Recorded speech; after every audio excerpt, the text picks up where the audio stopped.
द्वितीय अध्याय में देवताओं के तेजपुंज से भगवती महालक्ष्मी के प्रकट होने का वर्णन किया गया है, जो अपने समस्त आयुधों एवं अपने सिंह वाहन को लेकर महिषासुर की विशाल सेना पर टूट पड़ी।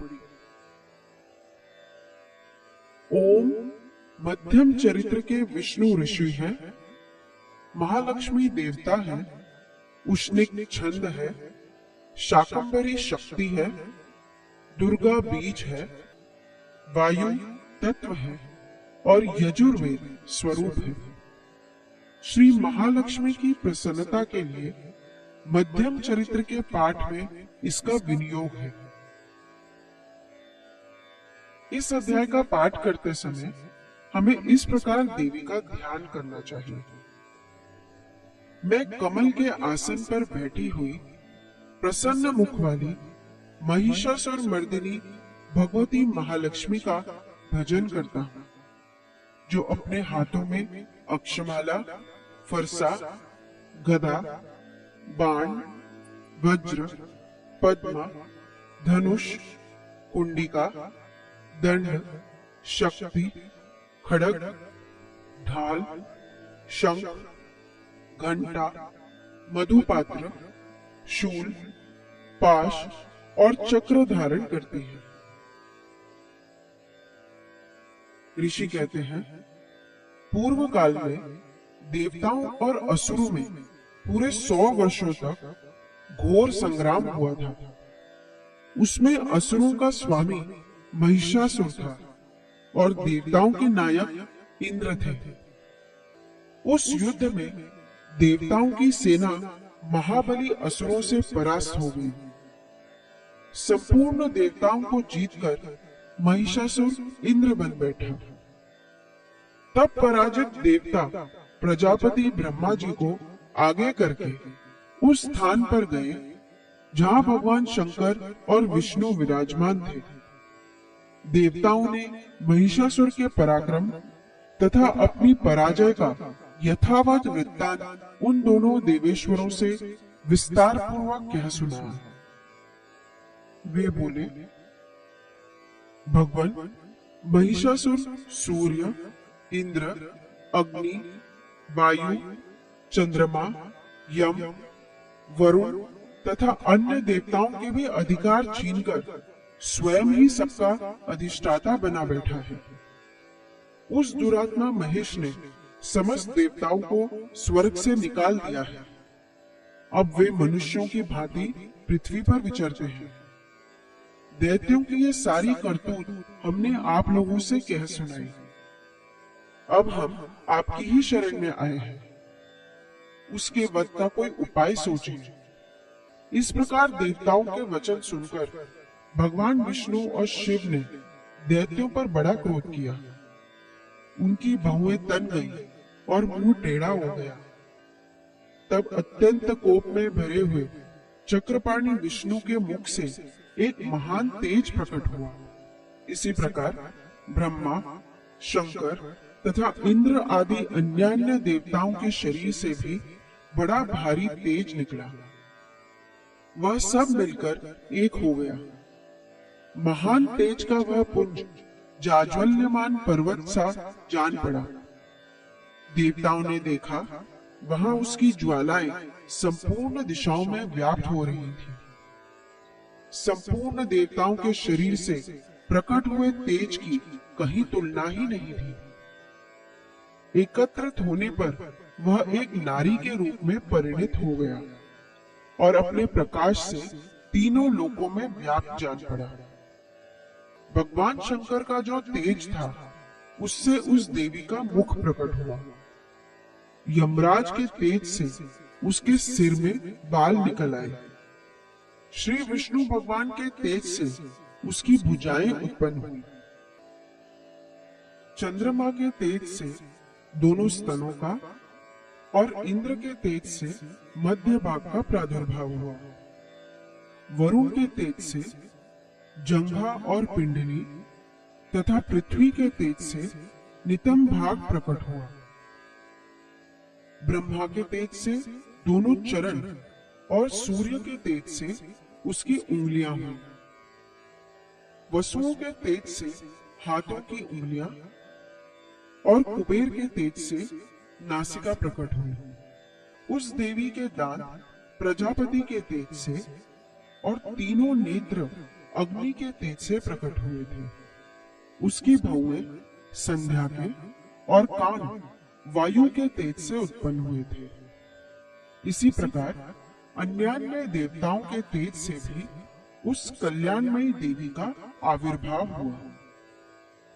तदनंतर समस्त देवताओं के तेजः पुंज से प्रकट हुई देवी को देखकर महिषासुर के सताए हुए देवता बहुत प्रसन्न हुए।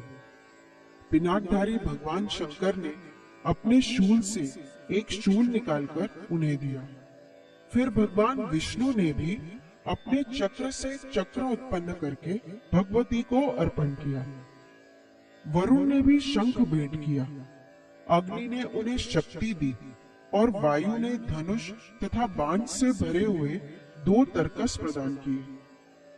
सहस्त्र नेत्रों वाले देवराज इंद्र ने अपने वज्र से वज्र उत्पन्न करके दिया और ऐरावत हाथी से उतारकर एक घंटा भी प्रदान किया।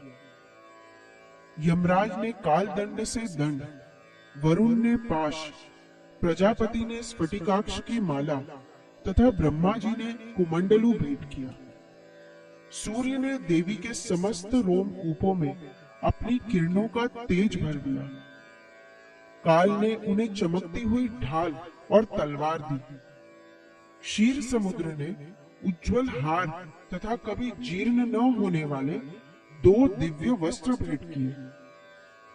साथ ही उन्होंने दिव्य चूड़ामणि, 2 कुंडल, कड़े, उज्जवल अर्धचंद्र, सब बाहुओं के लिए केयूर, दोनों चरणों के लिए निर्मल नुपुर, गले की सुंदर हंसली और सब अंगुलियों में पहनने के लिए रत्नों की बनी अंगूठियां भी दी। विश्वकर्मा ने उन्हें अत्यंत निर्मल फरसा भेंट किया। साथ ही अनेक प्रकार के अस्त्र और अभेद्य कवच दी। इनके सिवा मस्तक और वक्षस्थल पर धारण करने के लिए कभी न कुमलाने वाले कमलों की मालाएं दी। जलधि ने उन्हें सुंदर कमल का फूल भेंट किया। हिमालय ने सवारी के लिए सिंह तथा भांति भांति के रत्न समर्पित किए। धनाध्यक्ष कुबेर ने मधु से भरा हुआ पान पात्र दिया तथा संपूर्ण नागों के राजा शेष ने, जो इस पृथ्वी को धारण करते हैं, उन्हें बहुमूल्य मणियों से विभूषित नागहार भेंट किया। इसी प्रकार अन्य देवताओं ने भी आभूषण और अस्त्र शस्त्र देकर देवी का सम्मान किया। तत्पश्चात उन्होंने बारंबार अट्टहास पूर्वक उच्च स्वर से गर्जना की। उनके भयंकर नाद से संपूर्ण आकाश गूंज उठा। देवी का वह अत्यंत उच्च स्वर से किया हुआ सिंहनाद कहीं समा न सका। आकाश उसके सामने लघु प्रतीत होने लगा। उससे बड़े जोर की प्रतिध्वनि हुई, जिससे संपूर्ण विश्व में हलचल मच गई और समुद्र कांप उठे। पृथ्वी डोलने लगी और समस्त पर्वत हिलने लगे। उस समय देवताओं ने अत्यंत प्रसन्नता के साथ सिंहवाहिनी भवानी से कहा, देवी आपकी जय हो। साथ ही महर्षियों ने भक्ति भाव से विनम्र होकर उनका स्तवन किया। संपूर्ण त्रिलोकी को क्षोभग्रस्त देख दैत्यगण अपनी समस्त सेना को कवच आदि से सुसज्जित कर हाथों में हथियार ले सहसा उठकर खड़े हो गए। उस समय महिषासुर ने बड़े क्रोध में आकर कहा, आह, यह क्या हो रहा है? फिर वह संपूर्ण असुरों से घिरकर उस सिंहनाद की ओर लक्ष्य करके दौड़ा और आगे पहुंचकर उसने देवी को देखा, जो अपनी प्रभा से तीनों लोगों को प्रकाशित कर रही थी। उनके चरणों के भार से पृथ्वी दबी जा रही थी। माथे के मुकुट से आकाश में रेखा सी खींच रही थी तथा वे अपने धनुष के टंकार से सातों पातालों को क्षुब्ध किए देती थी।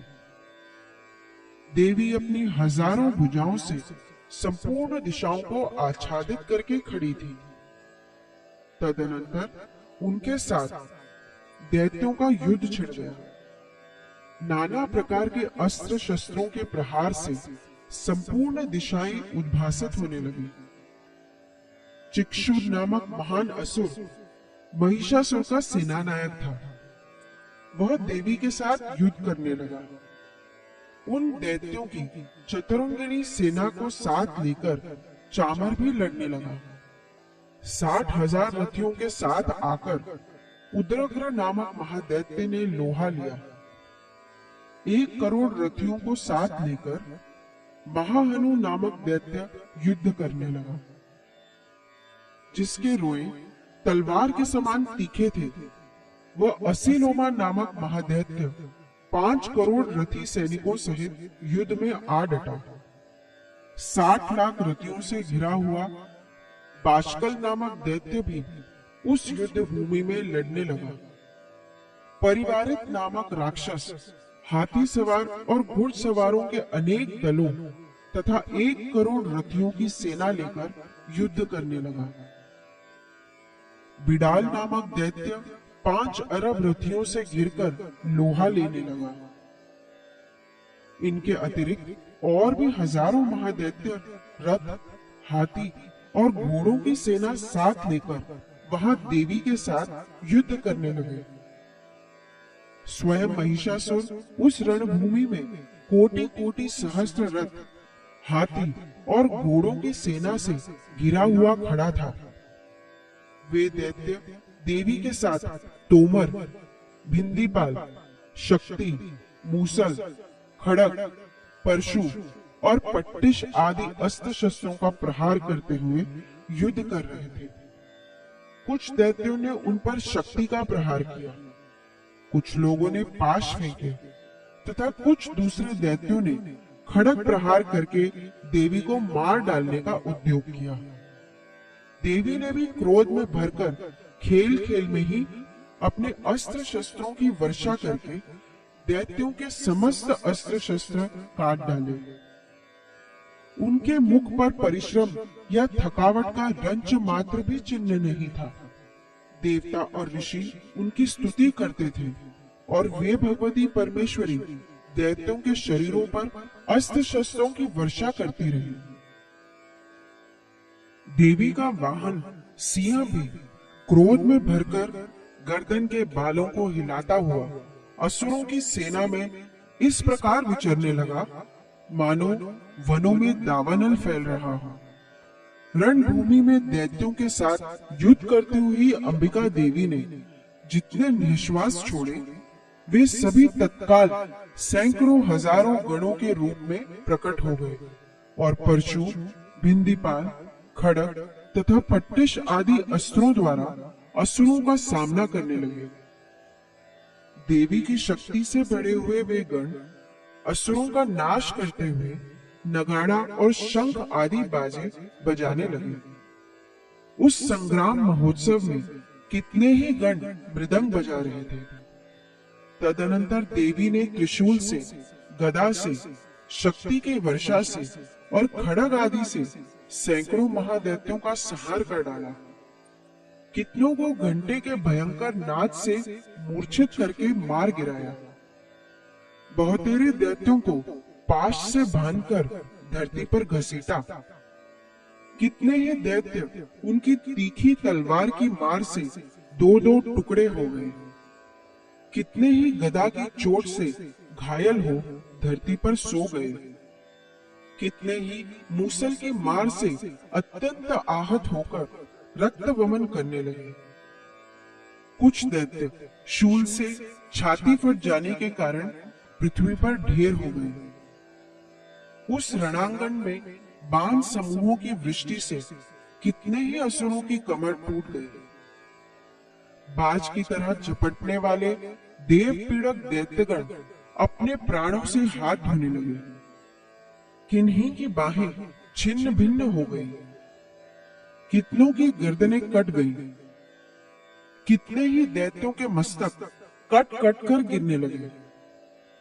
कुछ लोगों के शरीर मध्य भाग में ही विदीर्ण हो गए। कितने ही महादैत्य जांघें कट जाने से पृथ्वी पर गिर पड़े। कितनों को ही देवी ने एक बाह, एक पैर, एक नेत्र वाले करके 2 टुकड़ों में चीर डाला। कितने ही दैत्य मस्तक कट जाने पर भी गिरकर फिर उड़ जाते और केवल धड़ के ही रूप में अच्छे अच्छे हथियार हाथों में ले देवी के साथ युद्ध करने लगते थे। दूसरे कबंध युद्ध के बाजों की लय पर नाचते थे। कितने ही बिना सिर के धड़ हाथों में खड़ग, शक्ति और रिष्टि लिए दौड़ते थे तथा दूसरे दूसरे महादैत्य ठहरो ठहरो यह कहते हुए देवी को युद्ध के लिए ललकारते थे। जहां वह घोर संग्राम हुआ था वहां की धरती देवी के गिराए हुए रथ, हाथी, घोड़े और असुरों की लाशों से ऐसी पट गई थी कि वहां चलना फिरना असंभव हो गया था। दैत्यों की सेना में हाथी, घोड़े और असुरों के शरीरों से इतनी अधिक मात्रा में रक्तपात हुआ था कि थोड़ी ही देर में वहां खून की बड़ी बड़ी नदियां बहने लगी। जगदम्बा ने असुरों की विशाल सेना को क्षण भर में नष्ट कर दिया, ठीक उसी तरह जैसे तृण और काठ के भारी ढेर को आग कुछ ही क्षणों में भस्म कर देती है। और वह सिंह भी गर्दन के बालों को हिला हिलाकर जोर जोर से गर्जना करता हुआ दैत्यों के शरीरों से मानो उनके प्राण चुने लेता था। वहां देवी के गणों ने भी उन महादैत्यों के साथ ऐसा युद्ध किया जिससे आकाश में खड़े हुए देवतागण उन पर बहुत संतुष्ट हुए और फूल बरसाने लगे। इस प्रकार श्री मार्कंडेय पुराण में सावर्णिक मनवंतर की कथा के अंतर्गत देवी महात्म्य में महिषासुर की सेना का वध नामक दूसरा अध्याय पूरा हुआ।